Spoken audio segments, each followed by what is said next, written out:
Well, I really believe that Netanyahu's approach at this juncture is rather misguided.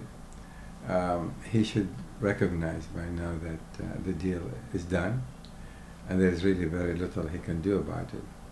But my feeling is that instead of working with the administration to ensure that Iran live up to all provisions of the agreement, he's trying to refocus the attention, not as much of the international community, but the Israelis for that matter. That is, he wants to see to it that the Israelis think in terms of Iran rather than think in terms of what to do with the Palestinian conflict, which is simmering. And that is a mistake. So therefore, in order to really deal with Iran effectively at this point, he has to look back home and see what can be done on a regional scale in order to deter Iran in the future from trying to do anything that may undermine Israel's national security. And that what his focus should be on, to reach out to the Arab world, those countries who are extremely concerned about Iran potentially acquiring a nuclear weapon, going from the Gulf state all the way to Egypt, and begin that kind of approach, that kind of a strategy. But obviously, to be able to do so, he has to also focus on the Israeli-Palestinian conflict, and this is what I think he's missing. So in the main, what he's doing is for domestic consumption, and the total sum of it is extremely negative, both for the Israel and for the region itself.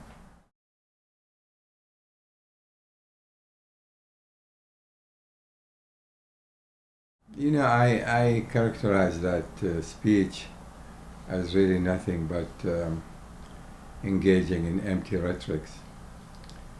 I do not believe personally that Netanyahu has ever been committed to a resolution to the Israeli-Palestinian conflict based on a two-state solution.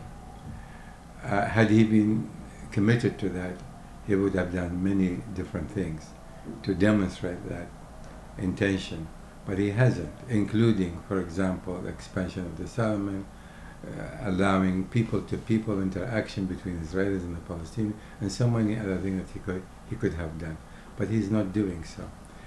So instead, he's blaming the Palestinians. He's blaming Mahmoud Abbas, that he is inciting the Palestinians against Israel, that Abbas and the Palestinians authority in general are trying to find ways by which to, again, to detract the attention of the international community from the real issues. That is, he still maintains that the Palestinians are not partner to this negotiation, that they do not want peace, and that they cannot be trusted. Basically repeating the old song and dance that he's been using for so long now. So in sum, in my view, he is not committed to reaching a peace agreement, and he is not prepared to do so now, and probably not in the future. All you have to look is at his coalition government, for example. If he truly make any serious gesture toward peace, his government will collapse overnight. And being that he is today rather popular in Israel, he doesn't have the need or the urge to make any positive move toward the Palestinian, specifically because he also doesn't believe that the ultimate solution ought to rest on the two states, one for the Israelis, of course, and the Palestinians.